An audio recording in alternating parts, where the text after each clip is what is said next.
Hello les filles, j'espère que vous allez super bien. Bon, vous ne rêvez pas, je ne suis plus blonde, je suis devenue donc cuivrée. Et donc dans cette vidéo, je vais vous expliquer pourquoi j'ai changé de couleur, qu'est-ce qui m'a motivée et surtout quels sont tous les produits que j'utilise pour entretenir ma couleur. Et voilà, vous expliquer ma routine cheveux, donc c'est parti. Donc pour commencer, ça fait à peu près 10 ans que je suis blonde, que je me fais soit des mèches, des balayages, ensuite du blond, des ombrés, tie and dye, enfin bref, tout ce qui est au blond et tout ce qui va me décolorer le cheveu. La décoloration en fait, ça vient à l'intérieur du cheveu et ça vient l'oxyder et le rendre clair. Donc autant vous dire que moi qui ai un cheveu très très fin et hypersensible, après 10 ans, je n'avais plus du tout de volume, c'était la catastrophe. J'ai toutes mes bordures, c'est-à-dire sur le devant qui se casse et j'avais le dessus en fait qui était tout le temps emmêlé. C'est parce qu'en fait mes cheveux aussi se cassaient. Donc voilà, déjà j'avais ce constat où mes cheveux étaient en super mauvaise qualité. Et puis il se trouve que en regardant sur les réseaux, je reconnais avoir été influencée par Caroline Receveur et surtout cette photo.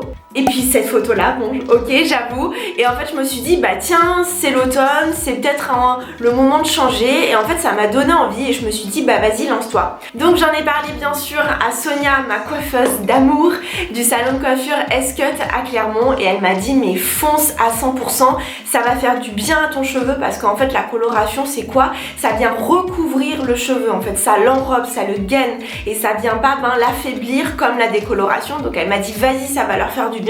Et puis surtout c'est que vu que t'as les yeux clairs, ça va aussi je pense bien t'aller au teint. Donc voilà où on en est, autant vous dire que je suis hyper ravie, je suis trop contente, c'est exactement ce que je voulais, c'est quelque chose de profond, de lumineux, avec du relief, enfin voilà, je pourrais vous en parler pendant des heures, je suis absolument conquise. Et elle a également bien insisté sur le fait qu'il fallait absolument que je prenne soin de cette couleur, parce qu'une couleur ça dégorge. Donc je vais vous montrer ma routine cheveux que j'utilise en ce moment, donc c'est en partenariat avec Air Store, donc à savoir qu'ils ont un site internet que je vous mets ici, et en fait c'est une entreprise qui est clermontoise, donc ils ont une boutique avenue des États-Unis pour celles à qui ça parle.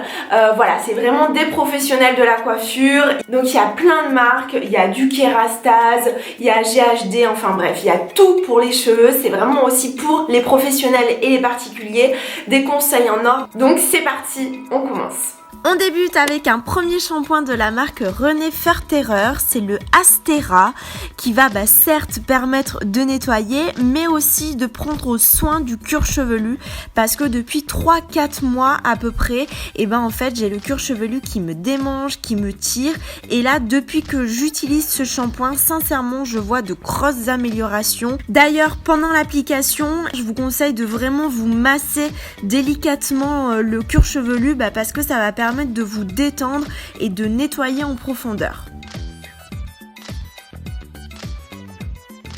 Avant de passer au deuxième shampoing qui est le repigmentation de chez Mulato, j'enfile des gants en plastique parce que ça va éviter de tacher mes doigts et mes ongles par les pigments de ce produit. Vous allez vous dire pourquoi j'utilise un shampoing à pigments, c'est parce qu'en fait ma coiffeuse m'a absolument conseillé pendant le premier mois après la couleur de repigmenter à chaque shampoing ma couleur. Parce qu'en fait le roux ça dégorge un peu, ça perd de ses pigments, donc c'est pour ça qu'il faut utiliser ce type de shampoing et en plus ça apporte de la luminosité et de la brillance. Et ensuite pour le shampoing, sincèrement je trouve que c'est assez pénible de l'utiliser parce qu'en fait il ne mousse pas du tout, donc on a l'impression qu'on n'arrive pas à répartir le produit, donc c'est pour ça que moi j'utilise un peigne. Donc là c'est un peigne en céramique en plus, comme ça ne casse pas les cheveux et ça me permet de répartir le produit sur toute la chevelure. Deux mots rapidement sur la marque Mulato, en fait c'est des produits d'origine française et qui sont principalement composés d'ingrédients naturels, donc ici on a 92% et le produit je le laisse poser pendant 2-3 minutes, donc c'est l'occasion de me faire le petit brossage de dents. Ensuite on rince abondamment pour enlever tout l'excédent de pigments. Et je viens de nouveau essorer les cheveux, mais cette fois-ci vraiment avec une serviette pour que le cheveu puisse bien recevoir le soin. Donc là, j'applique l'après-shampoing hydratation de Moroccan Oil qui va, comme son nom l'indique, hydrater en profondeur le cheveu. Le fait également que ce soit un après-shampoing et pas un soin, il est beaucoup moins riche, donc ça ne va pas alourdir mon cheveu. Je laisse là aussi poser 2-3 minutes et le temps cette fois-ci de me nettoyer le corps. Et ensuite, on rince encore une fois abondamment. Petite astuce, avant de sortir de la douche, je mets un jet d'eau froide. Bon, c'est pas hyper agréable, même pas du tout, mais en fait, ça permet de donner de la luminosité et de la brillance aux cheveux. En fait, j'ai toujours vu et entendu ma maman dire ça et c'est une habitude que j'ai toujours gardée. Quand les cheveux sont essorés et humides, j'applique la lotion BC de Schwarzkopf Hyaluronic Hydra Pearl.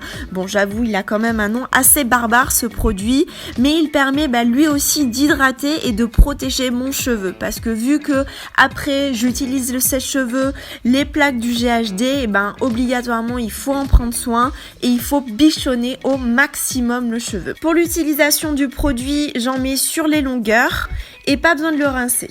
On termine avec le soin volumateur de Mulatto spécial cheveux fins. Donc je l'applique en racine et il est tout simplement génial. Je trouve que le rendu est hyper naturel, ça ne me cartonne pas du tout les cheveux, ça démange pas. Parce que là aussi on est sur un produit avec 97% d'ingrédients d'origine naturelle. Il n'y a pas de silicone, il n'y a pas de parabènes et en plus il fonctionne hyper bien. Donc vraiment ça c'est mon petit chouchou, je l'adore. Place maintenant au séchage et là c'est tête en bas, donc pour toujours plus de volume. Oui, je sais, c'est une obsession chez moi le volume dans les cheveux, mais je sèche comme ça en fait pour que ça vienne décoller la racine du cheveu. Pré-séchage, donc faut y aller vraiment rapidement pendant 1 minute, même pas. Et ensuite, je viens faire un micro rapide brushing avec une grosse brosse ronde. Donc là aussi, ça va venir décoller les racines, mais surtout, ça me discipline le cheveu. Et je trouve que quand je fais un pré-brushing, mon wavy ou mon lissage tient beaucoup mieux. Petite astuce aussi pour brocher les mèches du devant. En fait, faut mettre tous les cheveux sur le devant du visage et ensuite vous venez brocher donc en une seule fois et vous faites pas une fois à gauche, une fois à droite. Et je trouve que le rendu comme ça est beaucoup plus naturel aussi. Par contre, j'ai pas envie de m'arrêter là, on va faire un petit wavy. Donc par contre, je vais pas vous détailler toutes les étapes parce qu'il y a une vidéo qui est très complète à ce sujet sur ma chaîne. D'ailleurs, le lien est juste en haut à droite avec le petit i.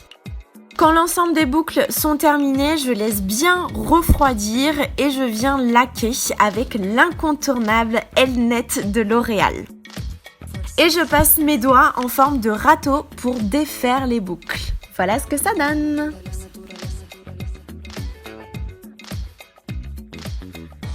Voilà les filles, j'en ai terminé, j'espère vraiment que cette vidéo vous a plu. En tout cas, je suis ravie de revenir sur YouTube parce que je reconnais ne plus du tout avoir le temps, mais promis, à partir de novembre quand on aura déménagé, ça sera qu'un vilain souvenir. En tout cas, en attendant, n'hésitez pas à me retrouver sur Instagram. Je vous fais plein de bisous et on se dit à la semaine prochaine. Salut!